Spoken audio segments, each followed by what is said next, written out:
Oh, hey. Hello. Hello, Srini. Hello, Eve. Hello. Can you hear me? Yes. How you doing, man? Okay, so Great. Maria's here. Wow. Do you know how to move? Yeah, you know how to move around. Yeah. I've got used to it. That's great. What a space.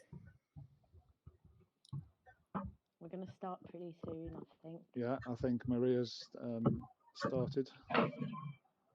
She's moving closer towards us. So hopefully Maria can hear us.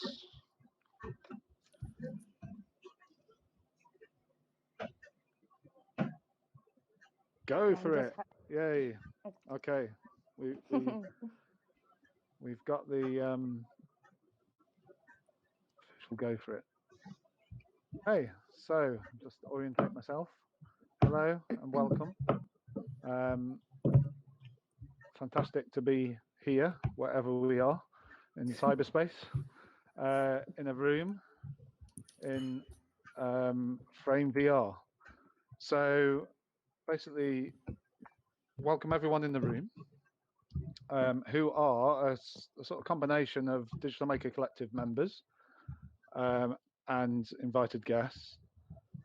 We've limited the amount of people in the room because this is our first sort of pilot run of doing an event in Frame VR, which is a WebXR platform, and it's available on the browser as we know. Obviously, we're also joined by live stream. So basically, the DMC over the last few weeks have been exploring the immersive web and using Frame VR as a browser sort of driven immersive 3D environment to explore the 3D immersive web, basically.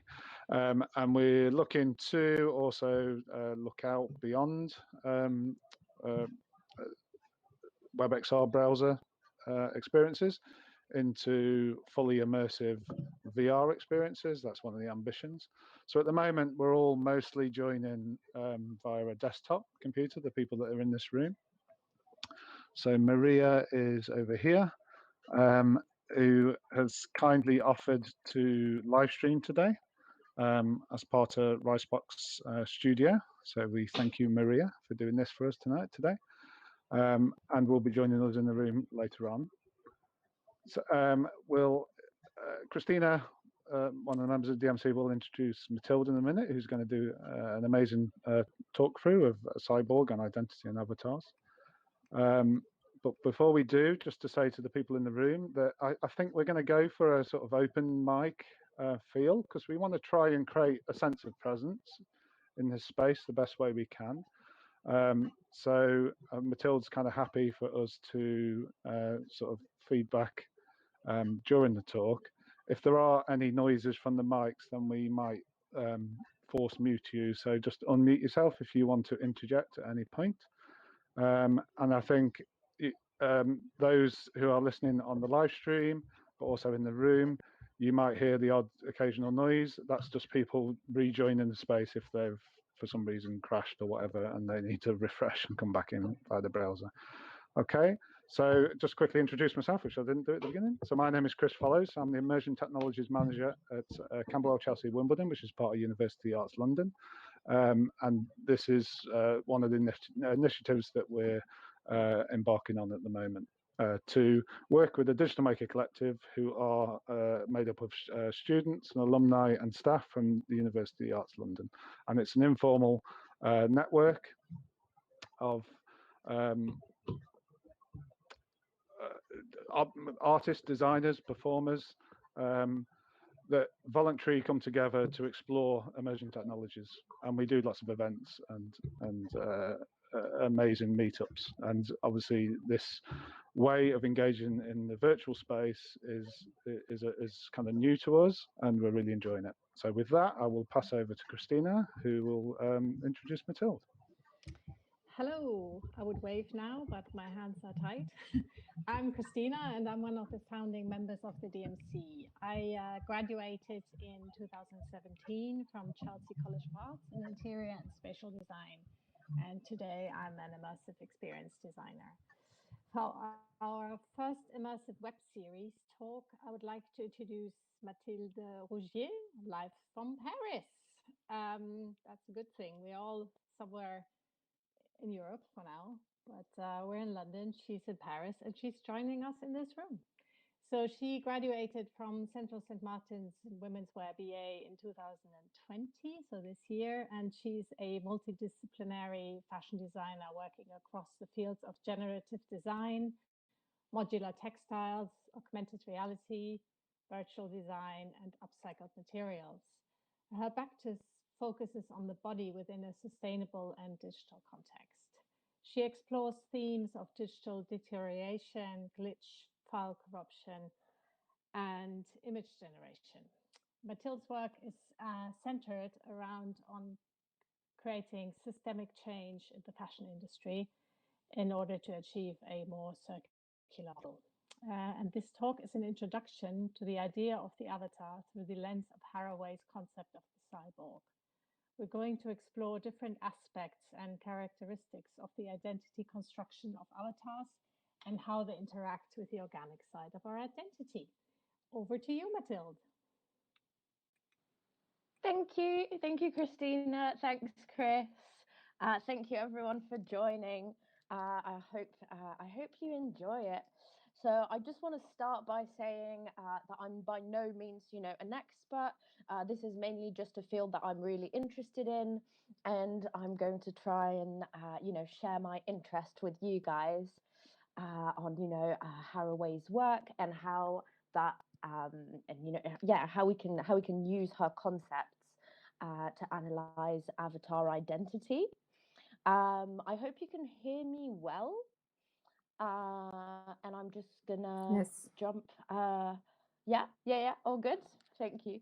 And and we're gonna do this on. I'm gonna kind of present a bunch of different material, and I'll open up the conversation regularly, like as I'm talking and stuff, so you guys can share your thoughts, because there's no right and wrong on a lot of those matters, because they're quite new and are quite newly explored on a mainly on an ethical level.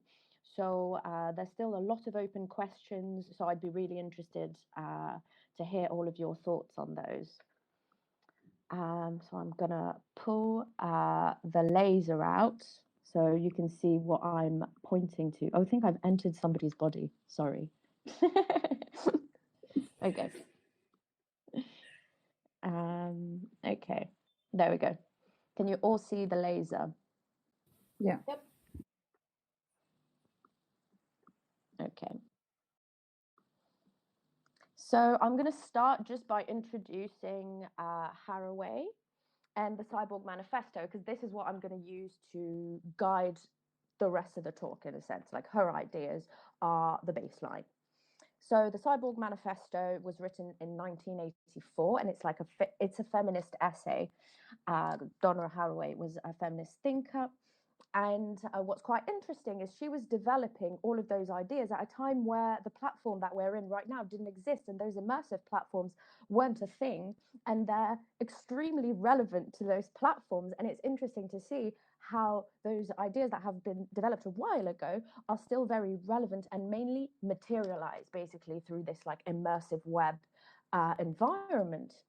So just a couple words on what she's talking about in the Cyborg Manifesto. So as I said, it's like a feminist essay, and a lot of it is about rejecting rigid boundaries between human, animal, machine. So she's really about this kind of like hybridization of identity. And she's quite interested in going beyond like traditional notions of gender, how feminism was studied at the time, and she's really like this book is really like a milestone in post-humanist feminist theory. So that's just like a really quick bit about the book, and most of it is really about the cyborg. And I'm just going to move to this bit here, where she talks a lot about this. It's a very interesting metaphor that she uses and that we kind of see materialize in the immersive web, and that's why I think it's so, fascinating. That's why I'm excited about it. But these are 3 points that I think really resume what she's talking about. So the cyborg is a cybernetic organism. It's hybrid and synthetic, and the cyborg is a postmodern collective and personal self. So in simpler terms, what she's talking about is cybernetic, by the way, is like cybernetic organism is the long version of cyborg. Cyborg is a mashing together of those two words, like cyber cyborg. Yeah. And what she means is basically, in really simple terms, the cyborg is both a personal and a collective construct. It's made by you and the people around, and it's an identity that fundamentally functions as a network in depth. So through different layers of humanity, animal, and machine, and across people. That's basically how she explains this metaphor, and we see it materialize in the immersive web. So now I'm going to kind of go through different characteristics of this kind of cyborg avatar, so that you get like a clearer grasp, I guess, of the link between avatars and her metaphor of the cyborg. And I keep on saying it's a metaphor because at the time there was no such thing as like a cybernetic organism. There was nothing that linked, human and machine as strongly as we have today in avatars, where we have this like outer skin right now, all of us, that is generated by a computer, but behind it there is our organic cells sitting behind our computer. So I'm going to move into the red gallery a bit. Come along, guys. And we're going to start with the idea of consciousness, so avatar consciousness and its plurality. So this is really a specificity of of the avatar, the idea that you can be basically several people. You are obviously your organic self sitting behind the computer, but you can also be several people at this, like several different avatars within the same time frame. Like over the span of a week, you can be this guy in Roblox.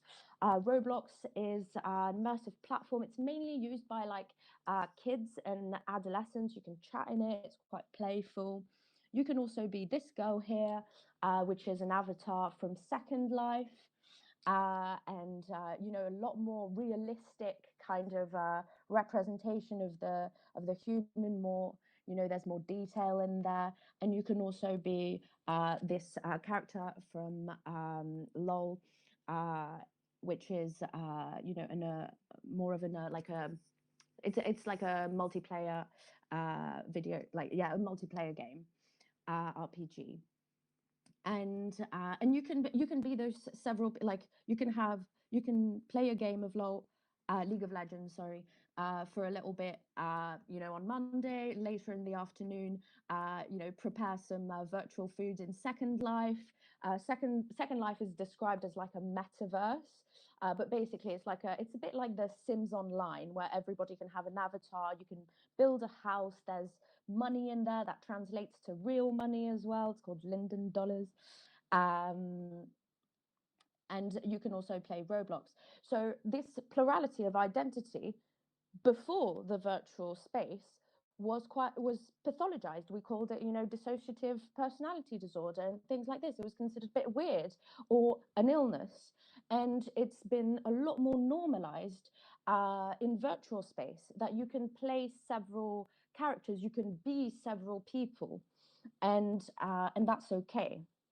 So I think that's really something that we see emerging at the moment as becoming a bit more normal, basically. And that goes back to this kind of hybridity aspect of Haraway, the idea that you can be several people at the same time. And there's another aspect right there of avatar consciousness that I think is quite fun, is the idea of away from keyboard. So in real life, when you see someone sitting in front of you and they're talking to you, and then they stop talking to you, they still got their eyes open, they're obviously here. But in an avatar situation, people go for a bathroom break, people go to fill up their coffee, so they're away from keyboard. That's what away from keyboard means. Your avatar is still in the space and looks as if it was completely conscious, but it actually isn't. And this is really a specificity of avatar, that and that's when you really notice basically the fact that there's somebody, there's an organic body behind the virtual body, and those two layers basically. So I don't know if you guys, how you guys feel about this, because we had a quite fun experience with Chris the other day, in a DMC meetup where he was in the VR headset and then he took it off. And this time we actually could see that he was away from keyboard because the avatar collapsed. Yeah, so that was freaky. Sometimes yeah. It was, but sometimes you can't notice at all, and you have to ask people, "Oh, are you actually there?" So that really, that changes like the way people interact with each other. Yeah, and it's quite interesting in the room here now, because we've got 11, 12 avatars in this room that have all got humans behind them. So yeah, I think that's quite nice.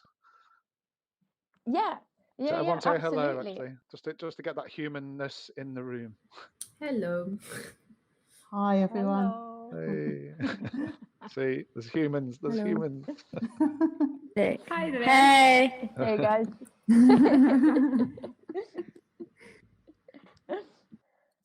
I was actually just thinking about how a couple of minutes ago I was having my dinner and watching this at the same time, and I was thinking about how in person that would be super rude to do. So I'm having my dinner right now, so I get you. Yeah, that's that's kind of what I'm talking about, that duality where you're listening to a conversation, and you're standing in this space, but you can also be having dinner, and both are true and both are what you're actually doing, That's really interesting. I didn't think about that point. Like both realities kind of thing are parallel, but both are real kind of thing. Yeah. Like I feel like that's the really cool thing about this whole avatar situation. It really allows you to see the hybridity like in action, because if you've read the Cyborg Manifesto, all of those concepts at the time, she was incredibly insightful, in that way, that nothing like this existed at the time, and it just like gets so embodied now that we're all standing here. So if you guys are ready, or actually, does anybody have anything else about this? Nope. Okay, moving along. I have one thing. Sorry. Oh, yeah. Late. No, go for it. Go for it. Come in as a double person. I could Yes. log in with another, like with my Quest now, and I would be a double person, even though I'm one. Yes.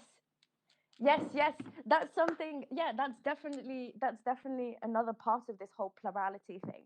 It's like we're used to people being embodied by one body, in a and in frame. It's true. Like regularly, we'll have people be like two bodies because they've come into with another browser, for example, or Chris usually you have an avatar that is like filming, like recording our sessions, and then you as yourself. Yeah. But technically you're actually recording. Do you know what I mean? It's just that this kind of multitasking becomes embodied. Yeah, I think that's really interesting, especially in terms of document. Even now, where Maria's doing a live stream, through an embodied avatar person. So it's kind of directly through the eyes of the avatar that the live stream is coming. It is. Well, it's. Sorry, I was just going to say that while you were talking, I was just thinking about dissociated identity disorder, and like the idea that, I don't know if you've heard of it before.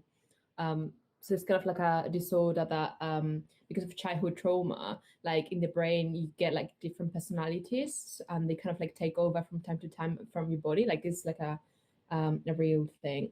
So I was just thinking that it's interesting how you can be like different, people in this room, which is kind of like what that is, but in the mind. Yes, yes. It's I really, I mean, I I don't know that much about dissociative personality disorder, but I wonder how that would, if how would those people interact with a space where they can be several people, Yeah, that is so interesting. Like, would that be helpful? Would that be absolutely terrible? Like, would it have the adverse effect? Yeah. It would be something that would be quite interesting, I think, to look into, if this could almost be an assistance, because at the moment, I guess some of the pain of the condition comes from having that one, like having that one body that is hosting, in a sense, several identities. But if maybe they could, virtually materialize those identities, maybe that would allow. I mean, I'm completely jumping the gun here. I don't know, but maybe that could be of help. That's definitely really interesting. Or maybe in some ways, those platforms are encouraging disorders. I don't know. Yeah, that's the thing as well. It's like it could have the completely adverse effect. Maybe that would make the whole thing a lot worse. If now that, on top of experiencing those personalities, they can literally see them. So I think there's still a lot to unpack about this space, basically, and how it can help or make things worse. But we can move to the purple gallery. So I'm just like moving backwards, and hey, there we go. Moonwalk. Yeah, exactly.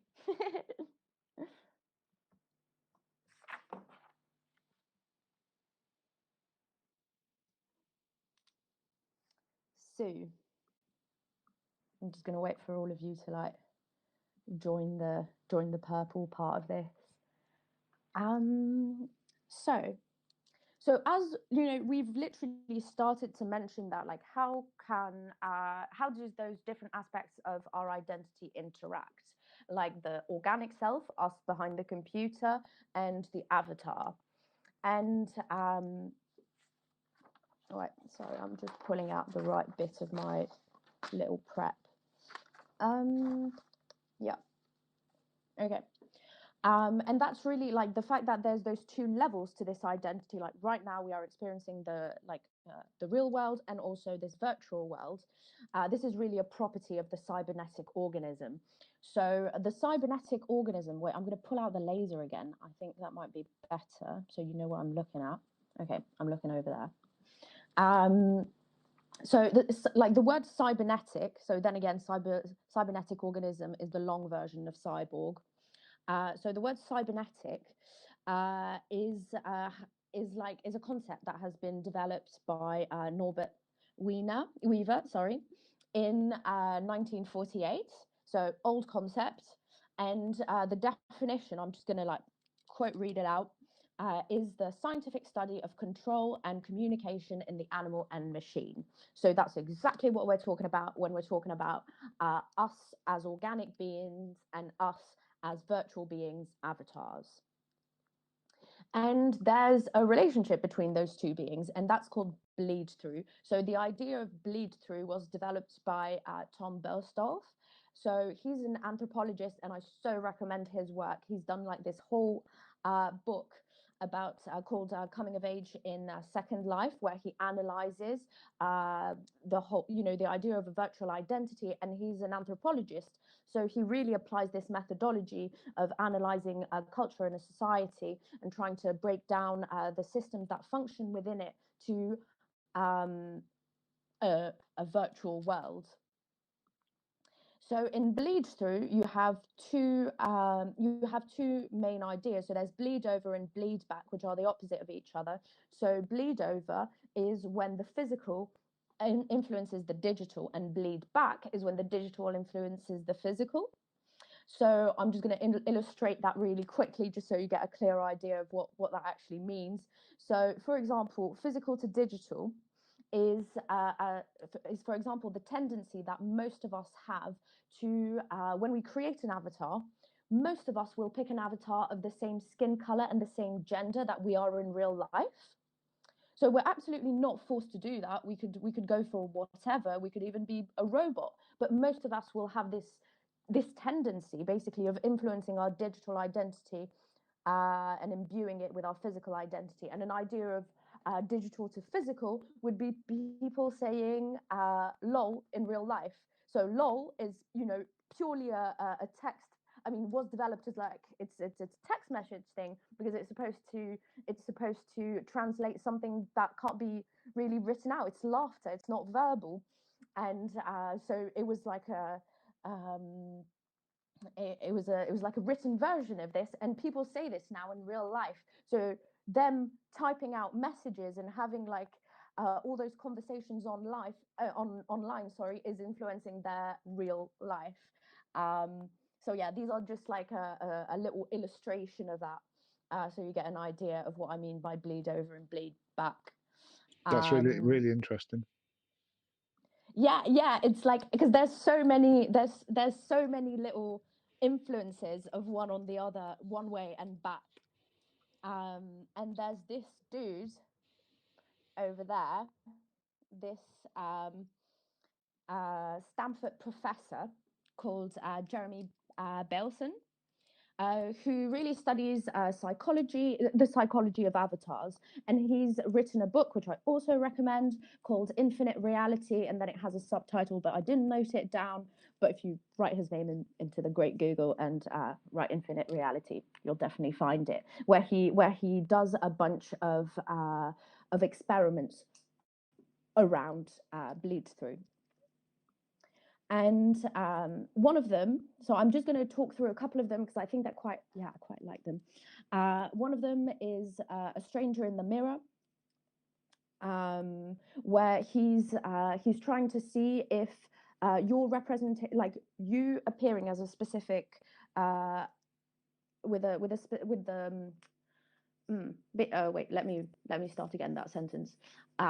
Your appearance as avatar, how does that influence you acting as an avatar, and then how does that influence you in real life? So the experiment goes as follows. So he puts the study subject in a VR headset and asks them to look into a virtual mirror, and they appear as something different from their identity. And in this case, he chose, if I'm not mistaken, white males to appear as black females. And then he had a scientist also in a VR headset talk to that person. So they're asking the subject, turn away from the mirror. They've realized that they appear as a black woman. Okay, the scientist now reads out a standard text. They have a bit of a standard conversation, and they're analyzing a number of things. How loud does the person speak? How far from the scientist does the person stand, etc., etc. And you notice that people internalize the bias that they have towards black women, for example. So they will tend to stand further away. They will have less personable speech and not speak as loudly, because basically they are putting upon themselves what they think a black woman, I guess, would be, how they would be perceived. They are basically they're throwing back their own gaze at themselves. I hope that makes sense. And another experiment that they did, because all of this kind of falls under diversity training, or that's how he calls it, where he was trying to ask, does it help if you get to walk in somebody else's shoes as an avatar? Are we achieving a more understanding world? How does that impact people? Do people become more empathetic if they get to experience what somebody else is experiencing, which they never get to experience as their real life selves? So he did another experiment where he put people in VR headsets and what they saw was through this filter, like mimicking what somebody who has color blindness would see. So mixing green and red. So that's what you see up here. So this is the normal image, and this is the image of somebody who doesn't have color blindness, and this is somebody who has color blindness. So where the red doesn't appear. And he asked them to perform a number of tasks that were difficult to do because of the non-visibility of red, and he compared this to a standard group where a control group, and he was like, okay, you guys just imagine what it would be like to be colorblind. Then he asked those two groups to go on and identify what websites would be difficult to visit for a person with color blindness. And he noticed that the people that had actually experienced this in the VR headset spent a considerably larger amount of time in trying to achieve this task. And the way he interprets it is, we've achieved a greater empathy because people have gotten to actually visualize what it would be like to be colorblind. So they have a more accurate representation of what the difficulty is. What I think is quite interesting is he also did another study, which seems quite similar on paper, where he with the same goal, diversity training, he asked a number of people who are white to spend a day in a VR headset as a black male. And his goal was trying to get people to be more empathetic towards people who are black, and trying to basically like make kind of like get rid of racial bias. And the result was the exact opposite. He emphasized racism in the participants because of a psychological phenomenon called priming. So basically, if people had already a bias towards black people, any further stimuli, so the stimuli that they had in the VR headset, just emphasized their preconception instead of eliminating it. So what this goes to show is this kind of, this is not, completely a black and white situation where everything can be solved by getting people to experience what other people see, and it's a bit more complex. So I think I'll open things up to you guys as well, because I'm curious what you guys think of this, because we can see that his results are quite different around this. Yeah, do you think this whole diversity training thing would be a thing or not, or is it, do we have to like tread carefully, because clearly it can have adverse effects as well?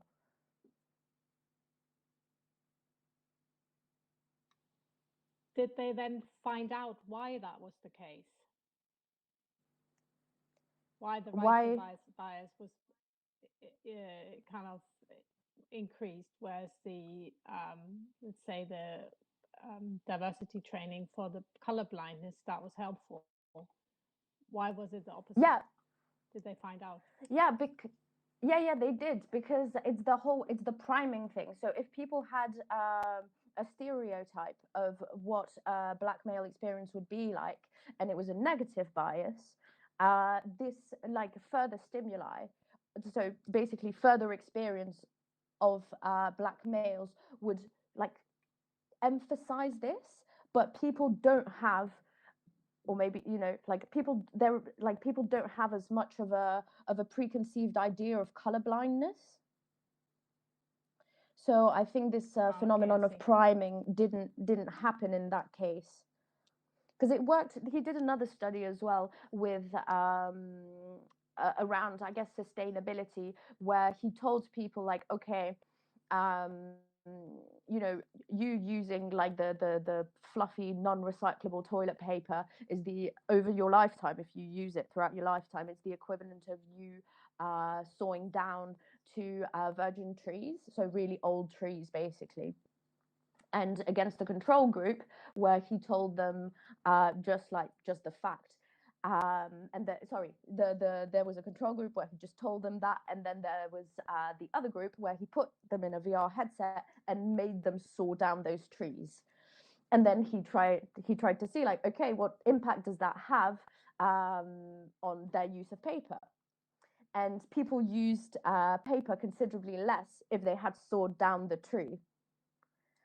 Physically in the VR headset, because they had a visual experience of this. It created a memory. That's more of the studies that he does about those VR memories are registered by the brain as real life experience. He's tried this with kids as well, where he gets them to like visit yeah, it's true that virtually. you definitely memorize stuff better when you've experienced. There's a lot of teaching about that, how you memorize information better if you've done it visually in VR especially.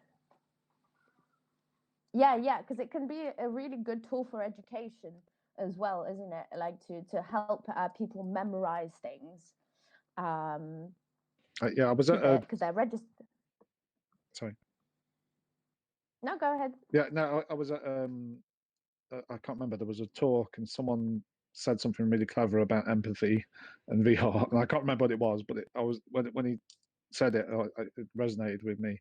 But in terms of that, the sort of claim of VR to sort of put people in the shoes of other people and empathy and all that, he just totally destroyed it basically, and basically said that it's a sort of false claim and all this sort of thing. And and you can kind of understand, because it's really like it's just like stick a headset on and be in someone else's shoes for 5 minutes and then take your headset off and then you're not in those shoes anymore. It's like it's not lived experience. It's not so I think this, like I say, this guy said it amazingly well in terms of the way he articulated the sort of the way it's kind of overhyped, this empathy in immersive experiences. So yeah, I just wanted to share that, but I can't remember exactly what he said, but along those lines. No, but that's definitely, like, I feel like the where there's only starting to be more of like an analysis, I guess, of like what the effects are, because they're quite varied.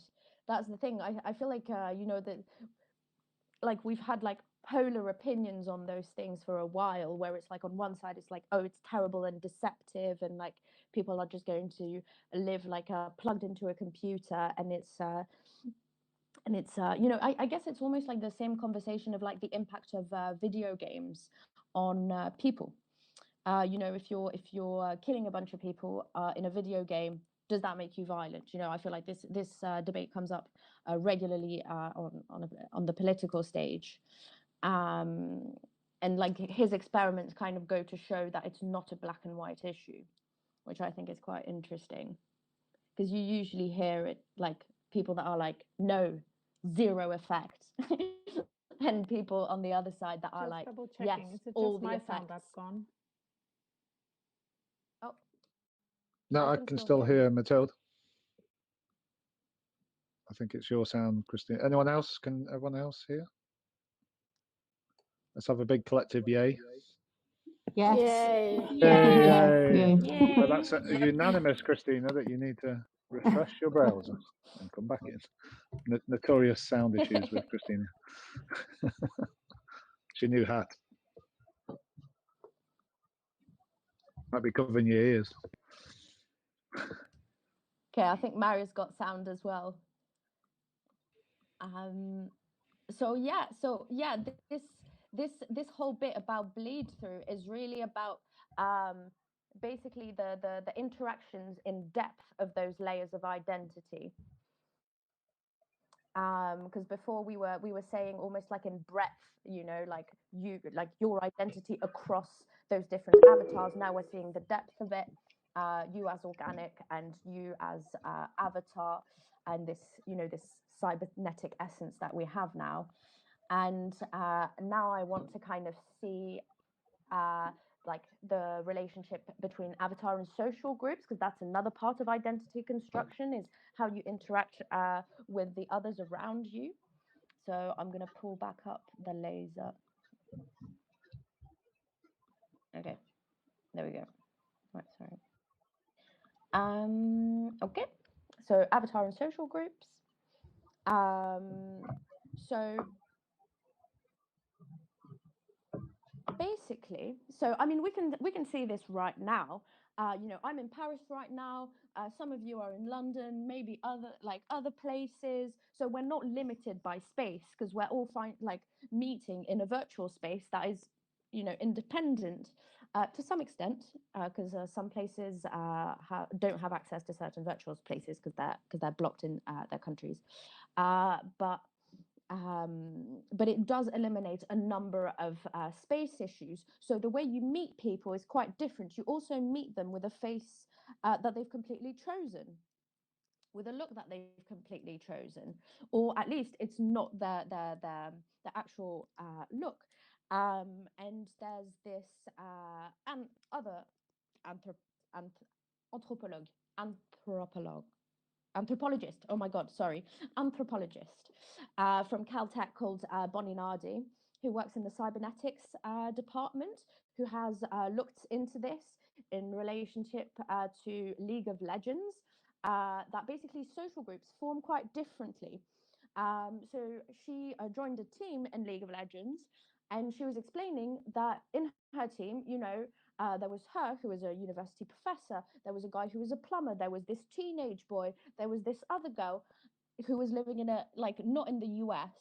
And she was explaining, these are all people that I just wouldn't have met in real life. And even if they lived quite close to where I live, it's just we come from different social classes and social groups, and we have, you know, all this like very different life in the IRL world. And therefore, here we're all meeting in League of Legends because we like League of Legends.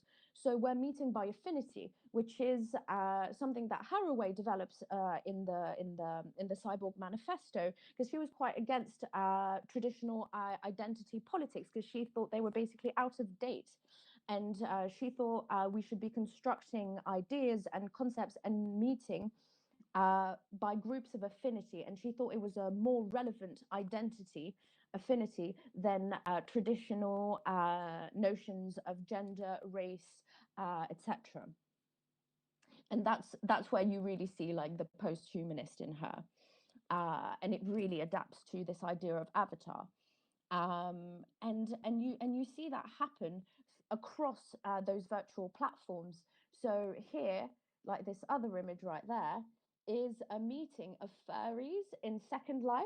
So in Second Life, you're actually quite free of how your avatar looks like, and you can choose to be an animal. Here we can see like an anthropomorphized animal, but you can be like a ghost dragon, you know, like nothing to do with anything remotely human looking. And all those people meet up in Second Life, and it's quite a niche interest, furries, but they can find this virtual space across countries, gender, you know, like where they can all meet up. And it also allows for an interest to emerge, which is difficult to emerge in real life, just because you have to go through this whole cosplay process to attain this look. But in Second Life, you can really personalize your avatar to the point where you're completely embodying this animal or anthropomorphized animal identity. So you really see that happening, basically new affinities emerging and people meeting by groups of affinity, independently of a lot of other factors that are quite important in real life, or that have quite a lot of weight in real life. So this was like quite a fun one, but you see more serious impacts here. And this is Free Hong Kong protest in Animal Crossing. So this happened, you know, during the Free Hong Kong protests, and it allowed for a number of people from across the world to protest this and to make the protest visible, to come together and to talk. Independently of space, for starters, and also benefiting from the luxury of anonymity. So it allows basically a different like those virtual spaces really allow a different relationship to political matters and to political protest. So then again, group meeting by affinity, and in this case, it's to protest basically the annexation of Hong Kong. So yeah, you can see how this can be used in very different ways, like from playing a game to meeting with, I guess, a more niche identity to political protest, and with like a new paradigm, I guess, independent from space mainly, is a big one. And allowing you to interact with people that you would rarely interact with or physically can't interact with in real life. So yeah, I don't know if you guys have any experience of like even the forums and things like this are like a non-immersive way of doing that. I don't know if you guys already used like forums, like if you're a teenager, things like this, to kind of meet up with, I don't know, a bunch of people that are really into something that the people around you aren't in. Sounds like us. Sorry, Mario, I'm bumping into you. I had. Yeah? Yeah, I had when I was a teenager, maybe that, I don't know. Yeah, over just over 10 years ago, I think. Yeah, we're in just online forum. Everyone's yeah, it was something to do with gaming and Japanese anime. You know, everyone's a fan, and you dress up your avatar, and yeah, I guess, and then we role play as if we are the fictional character that already exists. But obviously now is a different story. You completely just reinvent your own character. So yeah, but that was an experience. Oh, definitely. That sounds really cool. Yeah. I think, yeah, it happened. Like, I feel like a lot of subcultures emerge this way, that where there aren't that many people, in the real world that are really like close to you physically, that have those same interests, and therefore you go online. And it's also a way of like sharing information. I mean, I don't know where you went, Scarlett, but like we're both part of the DigGals group, actually, Mario as well, who's filming right here. And we're all into digital design and things like this, and we share information on this chat. And the information is valid wherever you are, and so you get basically more communication around those things by not being limited by space.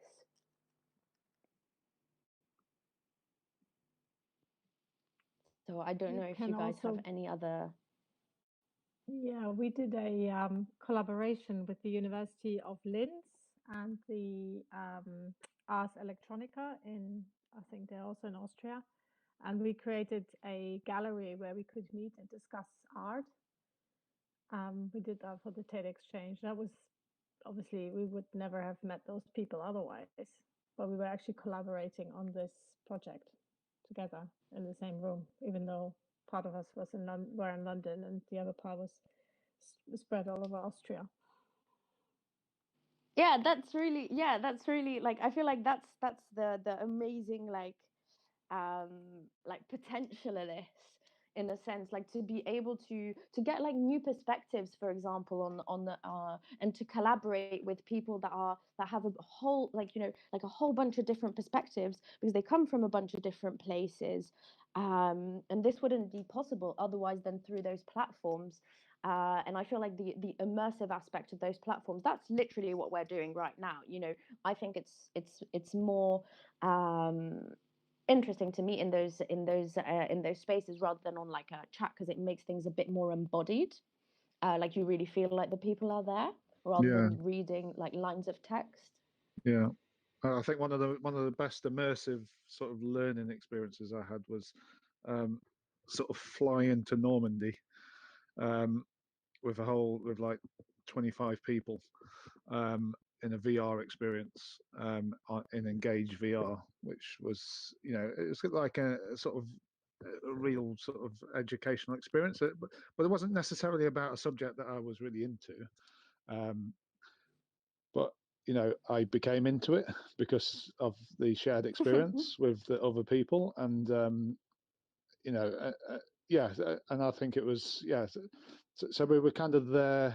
Maybe some of the people were kind of really into the sort of the shared interest of the subject matter, but others were there for the maybe for other reasons. But in a way, we were collectively there as a whole, experiencing it and enjoying it, which was really nice. So basically, we were in a 360 video on a platform, sort of learning about sort of Normandy and World War II and the sort of attacks and all that sort of stuff. So it was just amazing.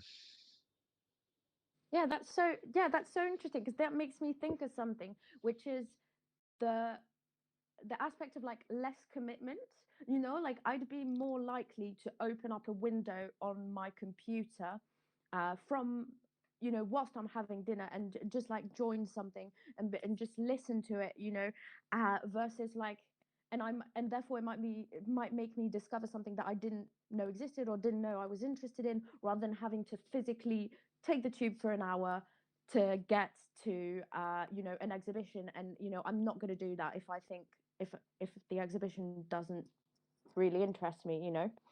So I feel like it adds this element of ease, like where you might just discover some stuff that you that you didn't think you'd like. Exactly, and I think the other good example is Burning Man. That was like they did Burning Man in VR basically in Old Space this year, and Burning Man, it was something I would never ever go to, but I felt that I experienced it, and there was a vibe there that was quite interesting. It obviously wasn't replicating Burning Man Festival, but there was definitely a atmosphere there, and there were some really great talks, like this, where there was people gathered around in an immersive experience. So yeah, I think there's such a lot in that shared experience. That sounded amazing. I feel like I should have gone to that. Okay. It's back open when now, you guys actually. are ready. They opened up again. Oh, is it? Mathilde. Yeah. Oh, okay. I'm noting this down. Go to Burning Man. Okay. Thank you. We can move to the next space, to the other color of purple gallery. Right there.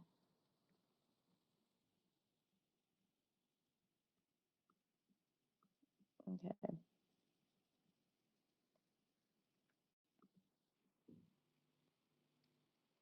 So up to now, we've really looked into the levels of like the cybernetic organism and their social construction. And now I'm quite interested in the idea, like part of the definition was that it's a collective construction. And you can see how the collective construction goes through social interaction. But in terms of avatar, it's also a collection, it's also a construction that goes through the platform. So basically, we are right now in frame, so we do not have full control over how we look. We're obviously working with some settings, basically. So there's a number of things that you can do within the settings. So here are some examples here of me personalizing an avatar. There's a bunch of things you can do, but there's some things that are completely off limits. So for example, Frame doesn't give you the option to have legs. That's just not an option. So your identity construction is also limited by the parameters of the platform. So that's something that I think is quite interesting, because it sets a number of parameters that are different from the ones in real life, because there's other parameters in real life. For example, if I want to be a ghost dragon in real life, I can want as much as I want. It's just not going to happen, which in Second Life could. So it's, so what I mean by this is the parameters aren't always bad. They're just something to be aware of. But in some cases, they're quite limiting and also quite reflective of societal bias. Because the thing is, you know, there's people programming those platforms, there's people building those things, there's people behind it, basically. So I just took this example here of Avatar Maker. So this is not a platform. This just allows you to make a virtual avatar that you can then export. And the very first question that they ask you is choose a gender. So you know, this could be quite limiting for people who have a non-binary gender expression, who identify as non-binary, folks that are trans. How do, you know, this question basically has considerably more weight for certain people amongst us, and you know, as we've seen before with Bleed Through, a lot of people like to represent themselves in a similar way that they appear in real life. So this is definitely you know, a setting basically that has weight. So these are, so we've seen, you know, like there's aesthetic limitations, there's some gender limitations in some cases, but also there's deeper aspects as well, in terms of in terms of limitations that go, for example, into what you can say as an avatar. So there was a point in Second Life, and this is something that Belstrop goes into, where you know, Second Life was trying to make the platform child friendly. So they banned all sexual words, but within those sexual words, they also banned all LGBTQ related terms. So people were not able, literally, you could not type something in and send, you know, part of a chat about anything LGBTQ related, and you know, then they had to take that down because you know, there were complaints. But this shows you how basically, you know, the platform sets the parameters, and your identity therefore lies within those. So, you know, if you know, maybe this is something we want to look into also as DMC, if we are building our own virtual spaces, how do we format those virtual spaces, and how much freedom do we give the users in there? Because some platforms have also tried to include the users more in the creation process. So they're taking what we call like a prosumer approach. So a prosumer is a mix of like producer and consumer. So these are platforms where the users of those platforms can input some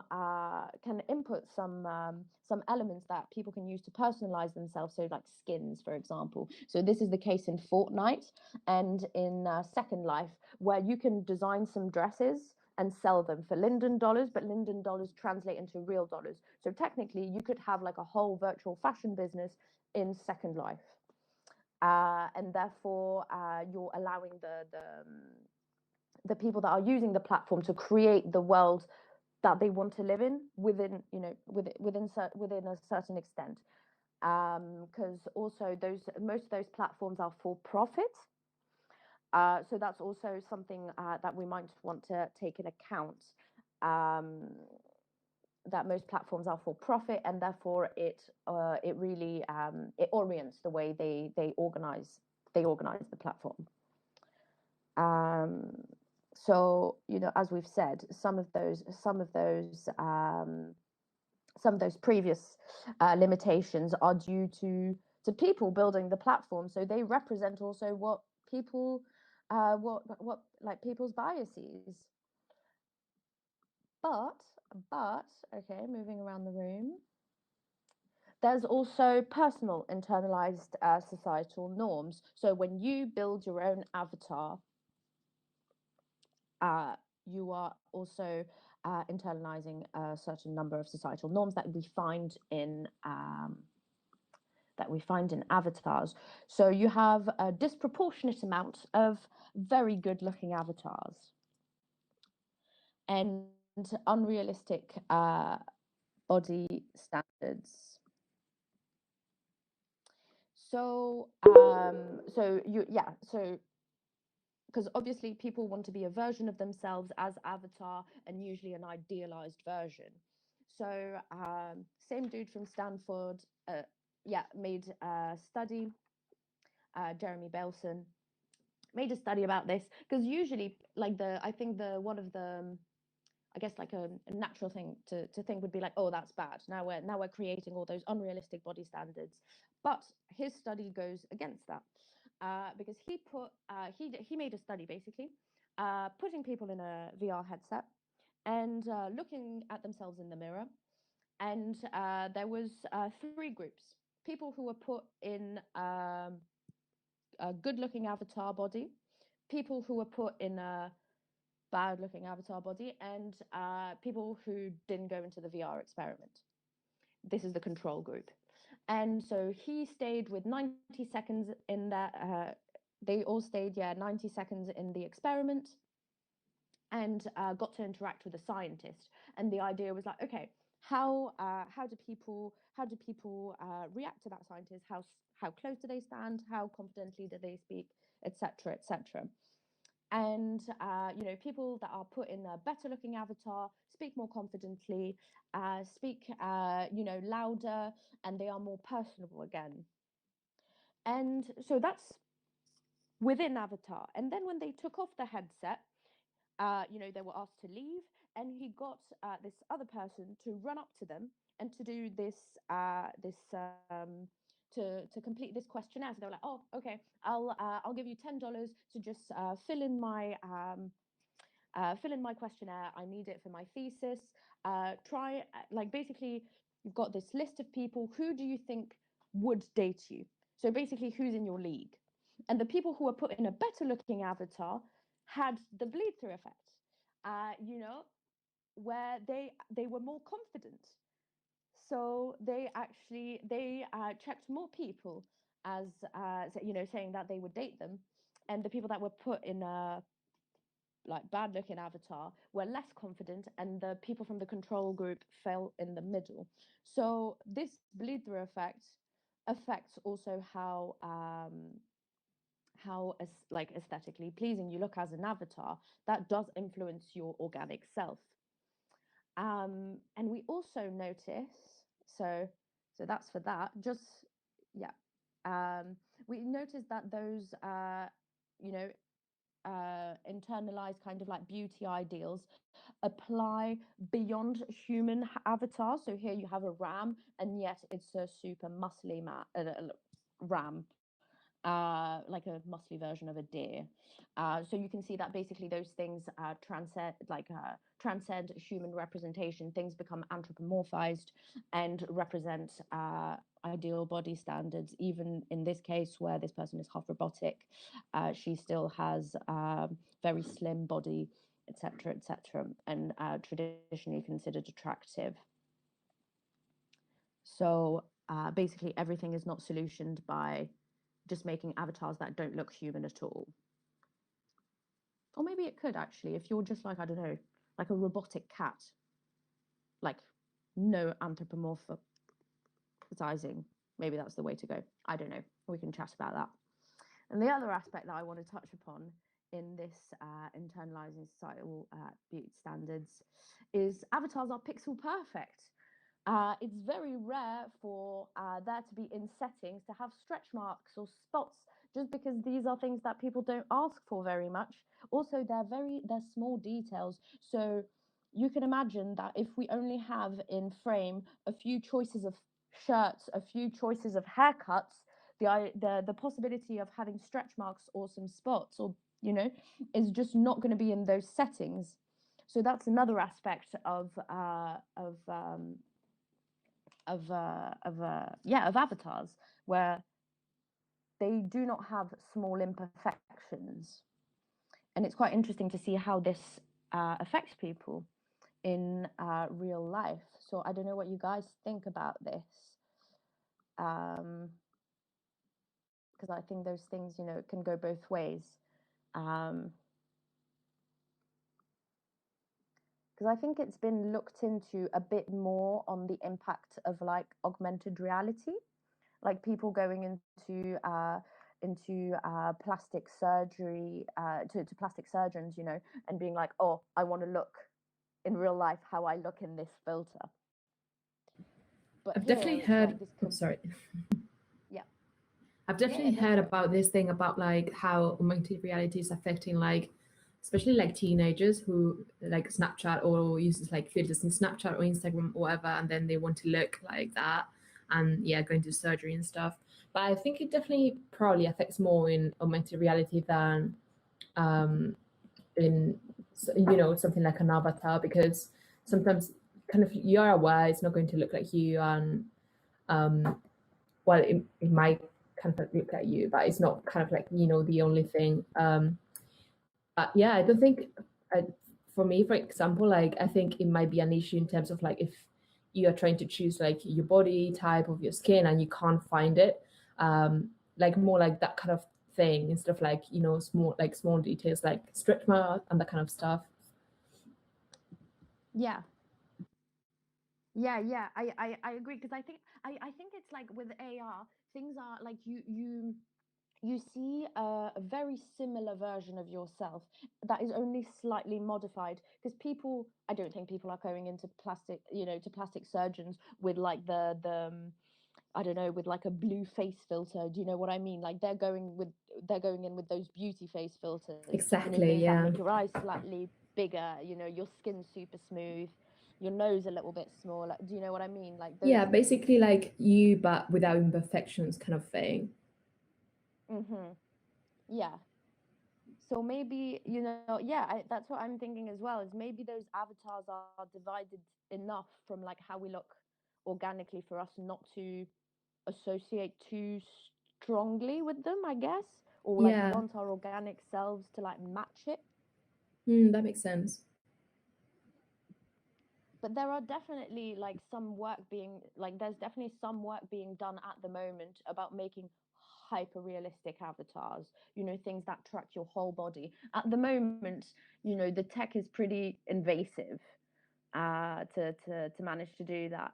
But there's been some work done about trying to make like hyper realistic avatars. So I don't know if I wonder if basically the same effect that you have in AR will start to affect like completely virtual avatars because of the resemblance. That makes sense, like especially if we sorry, go ahead. No, go ahead. Yeah, I was just going to mention that a midpoint kind of thing is the Apple, I think it's only Apple, I'm not quite sure, but the your own kind of like avatar, and you can like emoji, what is it called, like Memoji or something like that.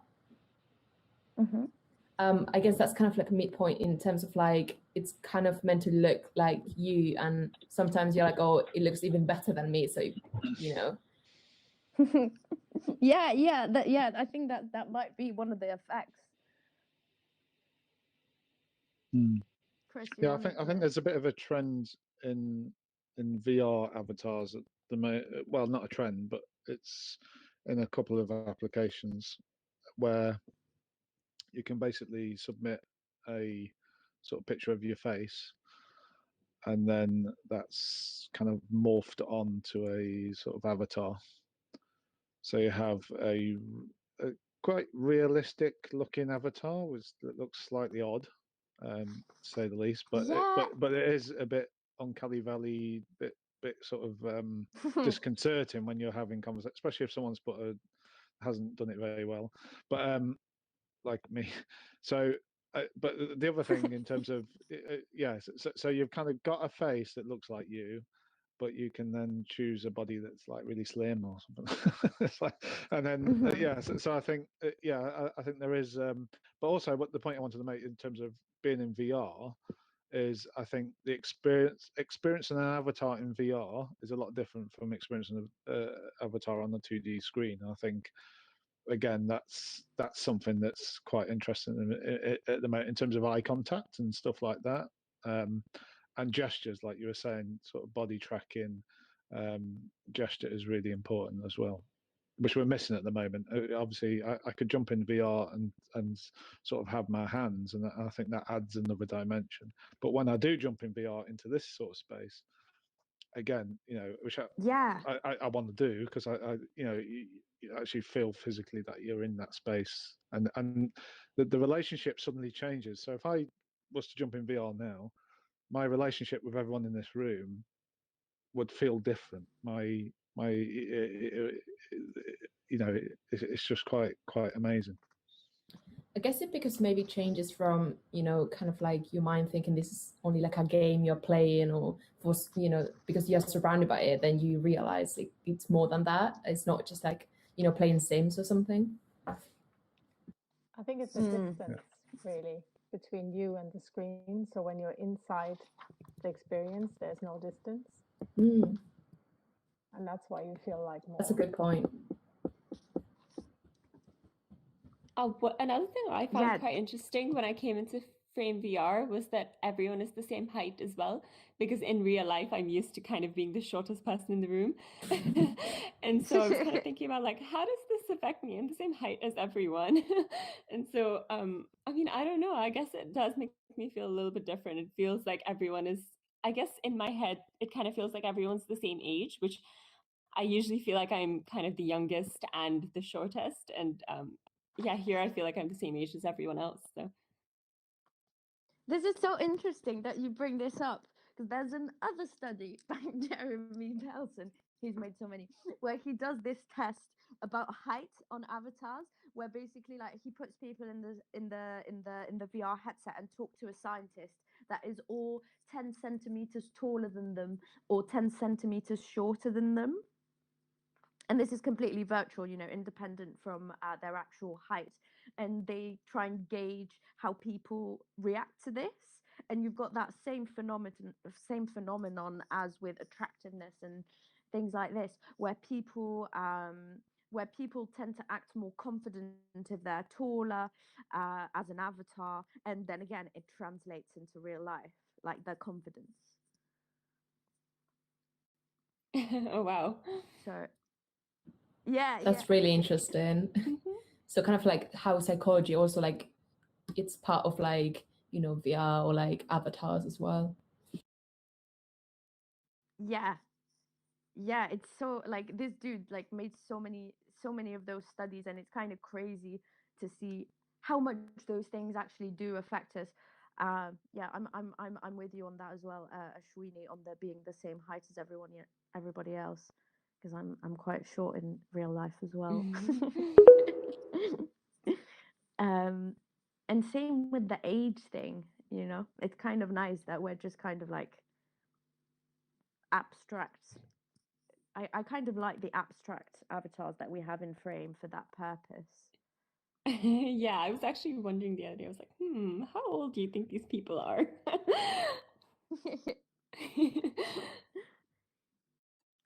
and I feel like, because that's another thing that like the what's his name, Berstov talks about in Second Life. Like he gives this account of this guy in Second Life who talks about how in real life people from the outside in, like you meet their physical appearance before they've ever said anything, or before you get to like discover all that their personality, everything that they're about. But in Second Life, you have the opposite. You get to meet their personality first, and maybe eventually you'll meet their outside physical appearance, because you get to represent yourself like within settings, but with considerably more freedom, especially in Second Life. Like you've got so much options for how you want your avatar to look, but you get to meet almost like a physical representation of their personality, which I think is like a quite cool aspect of the avatar, knowing people from the inside out.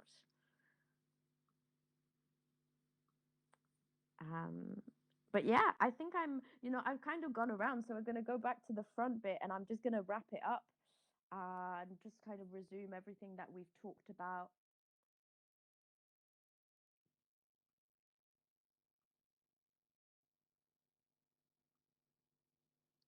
So yeah, we've looked at like a bunch of different properties of the cyborg as avatar. I've kind of used Haraway as like the guiding element to kind of discuss all those different properties of avatar. The layered personal identity construction, and how our organic selves and our real life selves interact, across platforms, but we're in real time, us in front of the computer, us in a VR headset, us appearing as avatars, all of that, and how those like cyborg avatars create societies and how they're co-created with platforms, and also integrating a number of biases we have as society. So we've kind of like touched all those subjects, and I can see that Chris has walked in the VR headset because he's the only one with hands. Yay! Hi, Chris. So, oh, this is amazing because yeah, I think, like I was saying, that the whole experience now, I'm on floor level with you. Yeah, you know, it feels like I'm in the room with you, Yes. and I think for me that this is essentially the, you know, hopefully we can all get to the point where we've all got VR headsets and we're starting to experience this, because I think on this journey that we're on, we'll hopefully do that. But Mathilde, thank you very much. Yeah. Absolutely amazing. Thank you. I can clap. Yeah, I hope I'm the you only guys one with can- hands, so I can. I'll do But I a can mass hear clap it. for everyone. But that was amazing, and yeah, I think, I mean, we had questions as we went along, but I think if anyone, and also, you know, kicking off, you know, we've only been exploring the immersive web for a couple of weeks. Mathilde just said, let's just do it and do an event, and I think it was great that you stepped forward and took the first leap into doing something like this. And I think we should do more. You know, this has sort of broke the ice, and let's just do it and just do more Yeah, of these. it's fun. I enjoyed it. I hope you guys enjoyed it too. And thank you everyone that came along to the frame. I think we'll have some Q&A, and everyone that's watching on the live stream, where's Maria? There's Maria. So yeah, everyone that joined us on the live stream, hello, and yeah, reach out to us if you want to know more about the DMC. I think Mathilde, if is there any questions for Mathilde? Or any or anything that this made you think of, you know, whether it is project wise or just like reflections, things like this, because you know, this is quite open, obviously. So even if it's not a question, like just something that something you want to say. I just found the identity politics really quite fascinating and interesting, with the experiments and the way that things were perhaps amplified and didn't perhaps turn out as we may have assumed. So I just thought that was really interesting. So thank you for sharing that. Yeah, I think there's so like it's definitely quite fascinating how things are basically less predictable than we expect them to be, because it's just this completely new way of experiencing experiencing ourselves. Like this guy, I think it was the Stanford guy who was explaining this, that before, you know, at the very beginning, you know, you could see yourself in the mirror, so you can see yourself doing something, and then we had video where you could experience yourself asynchronously. Yeah, basically not in sync. So you could look at yourself doing an action that you're not doing right now. And now with avatars, you can watch yourself do an action that you've never done. So it's this new level of consciousness and of perception, basically, that's completely putting, you know, turning things on their head in terms of you know, in terms of sociology and anthropology.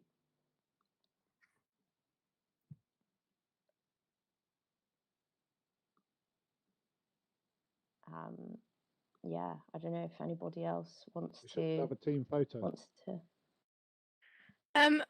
Oh yeah, we can have a little. Yeah, how would we photo. do that? That sounds a good idea, Chris. Around. Sorry, there was a question there. Who was just about to ask a question? Yeah, what was the guy's name that did the experiment? The. Oh, the experiment. Yeah.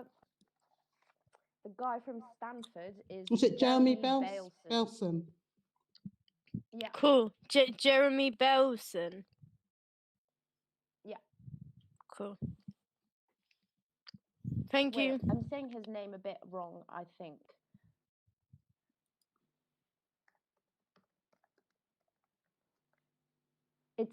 Jeremy, as you would spell Jeremy usually, and Bailson, Bailenson.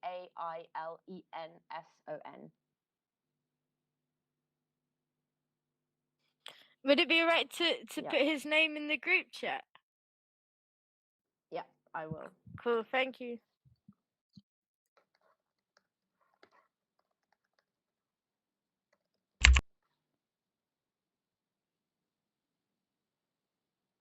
And So yeah, he made a whole book on this, Infinite Realities it's called. I recommend the book as well.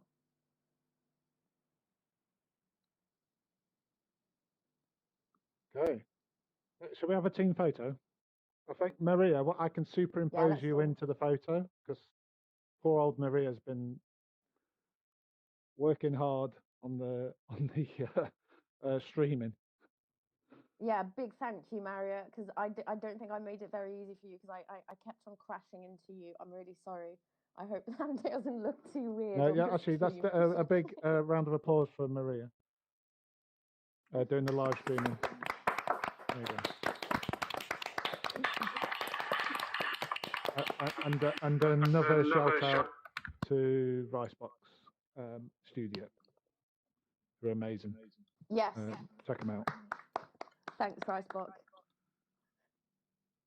Okay, team photo. I can put my arms around you. Whoa. Oh, I'm inside someone's head again. Yay, got it. I can't see because I'm in VR, so hopefully Maria's got a shot. Great. Okay, well, thank you very much. I think we will just continue the chat in the room, and I think at this point we'll say bye-bye to all the live stream, so Maria can come and join us. Does that sound like a good idea? And we could just carry on the sort of informal chat, normal DMC stuff in the room for those that can stay. Okay, great. Okay, thanks a lot. Thank you, Mathilde. Yeah, thanks guys for coming. Bye. Everyone stay in the room if you want to carry on chatting, because we're going to carry on chatting. We're saying bye-bye to the live stream, and then Maria can join us, because I know Maria wanted to say hello.